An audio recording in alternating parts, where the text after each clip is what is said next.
The group of The Green Mile tells fans something they never knew. Some people say it's one of the best movies based on a Stephen King book ever, a movie that is so deeply moving that even the toughest fans admit to crying. The Green Mile is a story about a man on death row who makes us fall in love with him. For millions of movie fans, this story of supernatural healing, wrongdoing, and forgiveness is one of the most heartbreaking movies ever made. But what if I told you that there are thousands of hidden stories beneath the surface that not even the biggest fans have found? Today, on this page, we're revealing the Green Mile's most secret mysteries, straight from the actors and team who brought this beloved story to life. There are a lot of hidden meanings, early reveals, and symbolic details in the movie that change the way you think about Paul Edgecombe's journey. From Hanks's shocking revelations about his character's spiritual journey, to Michael Clarke Duncan's amazing change as John Coffey, to the scenes that would have given the movie a whole new meaning, there is a lot to enjoy. This is the Green Mile story that no one has told before. I promise that you will never look at the Green Mile the same way again after we're done. The movie that almost didn't happen. Before we get into what the cast told us, there's something important we need to know. The Green Mile almost never got shown in cinemas. After the loss of The Shawshank Redemption at the box office, yes, believe it or not, that movie was first seen as a failure. Frank Darabont, the director, didn't want to make another Stephen King jail story movie. Studios were also not sure if people would be able to sit through a 3-hour death row movie. Tom Hanks's assistance was very important in getting the movie approved. Movie companies paid attention to him after Forrest Gump and Saving Private Ryan because he was such a big star. But even then, it added a lot to the length of the movie. Building the whole death row set from scratch was an important part of giving the movie a real feel. In contrast to The Shawshank Redemption, which was shot in a real prison, The Green Mile needed a setting that was specially made to fit the needs of the story. Terrence Marsh, the production designer who won an Oscar for Dr. Zhivago, and Oliver built the mile with great attention to detail about history. The mile's name comes from the green linoleum that was used in southern jails at the time.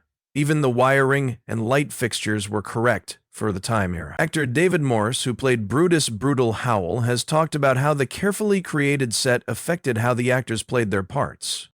That set was unique. It was planned that the Green Mile stretch would make you feel more and more scared as you walked down it. It got darker inside the cells, and the lights became scarier. The set wasn't just a background, it was a character in the movie. The production team even built a fully working electric chair they called Old Sparky that could be used to make the execution scenes look incredibly real. Charles Gibson, who was in charge of special effects, made the chair so that it could control smoke and lighting effects that made the execution scenes look eerily real. Sam Rockwell, who played Wild Bill Wharton, said that the scenes with the executions made the set feel very tense.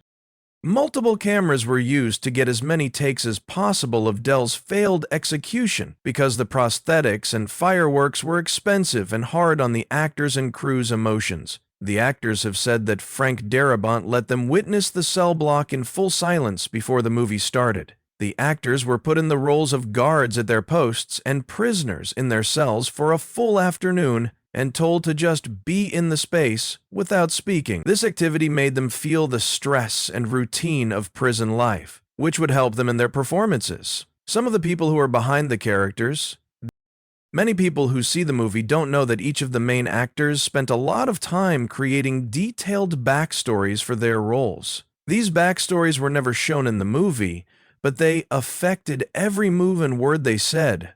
Tom Hanks has talked about how he made up a personal background for Paul Edgecombe that was much longer than what was shown in the movie. Seeing Paul as a man who had fought in World War I helped him understand Paul's basic goodness and his upsetting response to Percy's abuse. It made him think of the pointless killings he had seen in war. To get ready for John Coffey's role, Michael Clarke Duncan went to hospitals and watched people who needed care. Duncan's performance was affected by this study in subtle ways that most viewers don't even notice. Duncan kept his body language childlike and open when John Coffey was in his cell. But when he is strong or healing, like when he heals Paul's infection, his stance gets more sure and divine. The actor who played Percy Wetmore, Doug Hutchison, said that the sadistic traits of the character were based on a childhood bully that he used to shape his performance. It's the realness, the cruelty, and the human connection that makes people cringe. These character backgrounds show how the actors brought personal experiences and in-depth study to their roles, which turned The Green Mile from a supernatural prison drama into something much more human. What most people don't understand about the hidden meanings, there are many hidden meanings in The Green Mile that most people, even die-hard fans, miss on their first few viewings. In talks over the years, cast and crew have talked about some of these hidden meanings. Watch out for the color green in the movie. It's not just the mile's bottom. When death is close, green shows up. The curtains in the room where people were put to death, Dell's sponge that needed to be soaked in salt water, even the way Wild Bill looks at himself when he first gets there. There are dozens of times this visual pattern shows up in the movie, but most people don't even notice it. There is more to the healing scenes in the movie than meets the eye. John Coffey heals more than just Paul's urinary tract infection and Melinda Moore's brain tumor when he does it. Everyone John heals also goes through a spiritual change.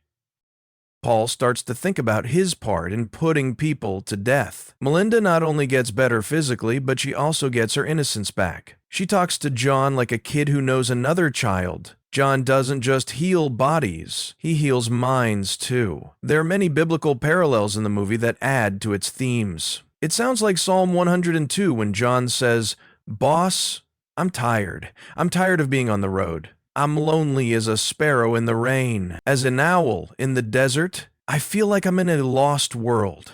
I'm wide awake. I feel like a bird sitting alone on a roof." This link turns John from a simple, magical character into a figure like Christ who is alone and suffering. When you understand this, things that seem small become very important. When the guards take off John's chains during his execution, it looks like Christ is being taken down from the cross. John tells Paul to be still when Paul asks him what he should do. It sounds like biblical words about giving in to God's will. There's more to the mouse than meets the eye. Mr. Jingles, the mouse who seems to live forever and becomes Edouard Delacroix's friend, may be the most loved part of The Green Mile, but this little figure is there for a lot more than just laughs. The mouse pretty much acts as the movie's moral guide. Pay attention to who is nice to him and who isn't. It's the first test of person we see. Even though Dell has done bad things, he is kind to this little creature. Just because he can, Percy tries to kill it. At first wants to ignore it, but in the end decides to keep it safe. That choice foreshadowed his choice to help John Coffey later on. The main question of the movie is put to the test by Mr. Jingles. Do the weak deserve to be protected, even if it costs you something? That question is answered by every character in how they treat the mouse, long before they have to answer it about John Coffey. This carefully thought-out symbolism changes the meaning of the movie's ending, where we learn that Mr. Jingles has lived decades longer than a regular mouse. He carries the gift and curse of John Coffey's touch, just like Paul did.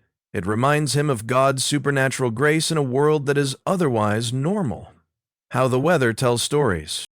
One of the most minor but effective ways that The Green Mile tells its story is through the weather. The weather outside the jail shows how people are feeling inside.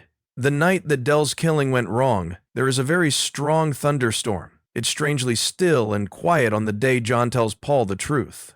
John's killing, on the other hand, happens on a clear night with the moon shining, nature at its most peaceful and lovely.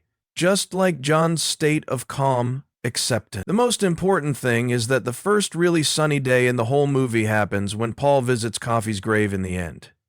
The only graveyard scene with really nice weather is the last one. Every other scene outside is shot at night, with clouds or rain. After carrying his story for decades, Paul finally tells it. Only then does the sun truly shine. Most people who watch this method for telling a story visually don't even realize they're using it, but it changes the emotional tone of every scene. There is never any light in the jail, but there is always true peace all around. The Fear of the Dark by John Coffey. For many movie fans, the emotional high point of the movie is when John Coffey says he is afraid of the dark, right before he is put to death. I was scared of the dark. This powerful scene comes straight from Stephen King's book. which makes Coffey's fear of the dark very clear. The scene works so well because it makes John Coffey seem more like a person. Even though he has magical powers and is like Christ in many ways, he has a very human fear that strikes a chord with people deeply. The kind giant who can help others still needs to be cared for by people. Because of this part of John's personality, we can now better understand why the guards didn't put the usual hood over John's face during his execution. Not only rules are being broken, it's a very kind thing to do for a man who is scared of the dark. The link between Percy and Wild Bill, the connection between Percy Wetmore and Wild Bill Warden, is one of the most disturbing in the Green Mile. Both figures are bad, but in different ways. The organized type, which is shown by Percy's political ties, and the disorganized type, which is shown by Wild Bill. A key connection is made between these two bad guys when Wild Bill grabs Percy and mouths obscenities at him, scarring him so much that he freezes during Dell's execution. Like how Percy, going crazy because of the evil that Wild Bill breathed into him, was cosmic justice.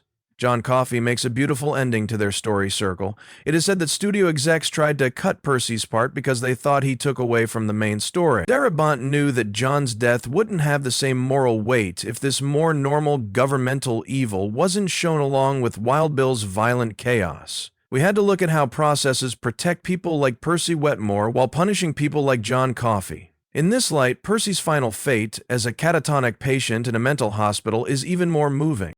The man who used his power so cruelly is now just as useless as the prisoners he used to control, because they are protected by the same system he used to hurt them.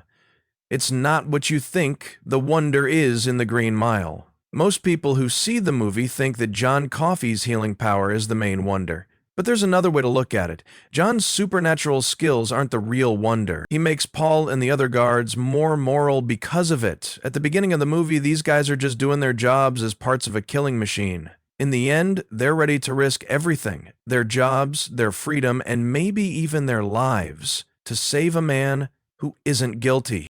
With this new knowledge, the movie goes from being a supernatural thriller to a much deeper reflection on how the human conscience can rise and lead to moral courage, even in the strictest systems. John also finds a surprise. It's men who are kind to him and think he's innocent, even if they can't save him. He feels sympathy after a lifetime of being scared and misunderstood. That's a big deal. This multifaceted view of wonders may help explain why the movie has struck such a deep chord with viewers. It's not just a story about an evil spirit mending people. It's about how people can suddenly become morally awake.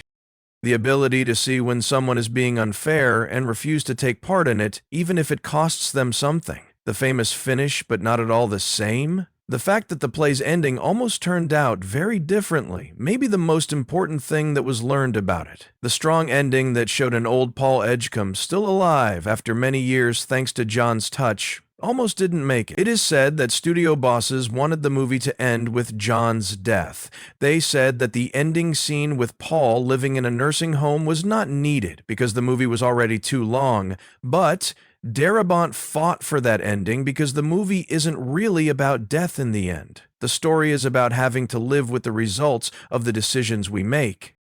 People wouldn't understand how important the story really is if they didn't see Paul decades later, still haunted by the death of an innocent man. It's interesting that the scenes with the older Paul were the first ones that were filmed. This set the tone for the movie's emotions, and let the story be told through the lens of sorrow and memories. The leader's decision to cut these scenes makes no sense now that I see how well they fit into the story. Without that finish,